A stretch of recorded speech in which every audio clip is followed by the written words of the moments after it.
A K-pop group that landed in LAX had to be detained because TSA agents and authorities believed that they could possibly be prostitutes. Now, these are young women between the ages of, I believe, 16 and 21. And they're part of a K-pop group known as Oh My Girl. There they are. I don't know why authorities thought that they were prostitutes, but they detained them for 15 hours. And eventually, they had to fly back to Seoul. Okay, really? So there's no... They didn't even let him in the country. They didn't let him in the country. Apparently, there was also an issue with their visa. It's not clear what that issue was. So I'm guessing that's what eventually led to them having to fly back to Korea.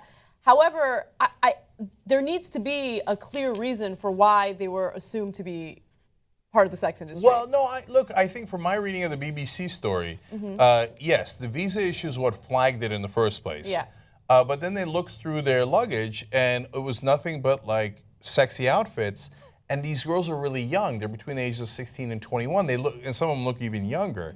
So I think that they were probably worried about child prostitution. And so they're like, whoa, we got to be really careful here, because all these girls are really young, and all the outfits are really sexy and suggestive, etc. Now it turns out that that's the trend in Korea. And so these girls happen to be 16, 21, but a lot of the performers are 14-year-olds. Yeah, so I have two things that I want to say. Number one, K-pop, and the way that these girls, there's something really sick about those music videos, and I've seen a lot of them, like when I go to, like... Karaoke? Yeah, karaoke, and there's this one ramen restaurant that I like to go to, and they have this big screen where they're constantly playing K-pop music videos. And I noticed that they purposely make these girls look as young as possible. And I'm not talking about like, oh, they're teenagers, right? No, some of them look like they're children. And they act like children, and they kind of dress like sexy children. And it's weird, and it makes me uncomfortable, okay? I get that, first of all, a lot of them are underage. In this case, they're 16 to 21, so they're older in the whole K-pop atmosphere. But another thing I want to say is, if the TSA goes through luggage and they see sexy clothing and they use that as a possibility of someone being a prostitute, that's a really, really bad way of determining whether or not someone's a sex worker. I know, of course, but at the same time, since they're younger, I think that they erred on the side of caution. Maybe I'm being way too kind to TSA. You are, I think so. Yeah, and giving them way too much of the benefit of the doubt. And then the other thing is, they could have, wasn't somebody with them to say, hey, they're this group, look it up on the internet. That's the disconnect for me. Yeah, here it is, here's the internet, right? That's them, right? That doesn't sound too hard. Well, also, they're represented, I thought, by WME, which is a huge company here. No, WM Entertainment. Oh. That's different. That's different. No. Oh, okay. Okay. Well, as I say, they're represented by this rinky-dink company. It's no wonder All right. So, but they apparently are one of the bigger groups, so somebody should have been representing them in a way of like, no, they're not hookers. Yeah, as you say, a simple internet search would have done it. Right. But the overall trend, I think, is the more interesting one. Yeah. And look, we've talked about this in the past. It's not like we don't do it in America either. Britney Spears with the little schoolgirl outfit in her first cover. Oops, I did it again.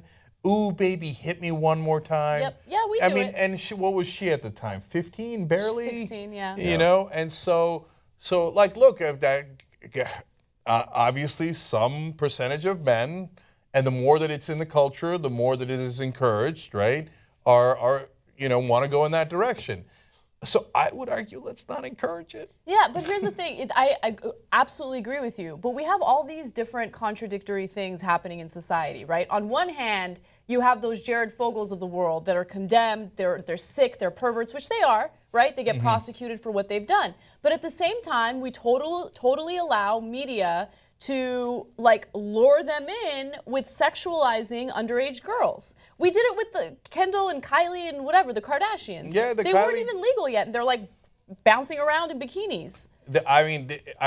My sense of it was they were putting out pictures of the Jenner girls starting at the age of 14. Yeah, they were. So you can't send out these contradictory messages and then go ahead and talk shit about people who are into underage girls. Yeah, now at the same time, Korea and Japan do seem to be taking it to a different level. Yeah. When all of the popular bands are not only super young, but wear schoolgirl outfits, And now they're in 2012, Korea even passed a law because they realize it and they're trying to say, okay, look, guy, too much, right? Because all the videos were incredibly sexually suggestive. So you have like these 14-year-old girls in schoolgirl outfits being like, oh yeah, whatever the hell they were doing. That was the worst sexually suggestive moves ever. It was like being there. I love that. Wow. I don't know. I was picturing a stripper pole or something. I don't know. What is this? Oh, Jimmy's horny. So it's a little beyond the bounds of reason.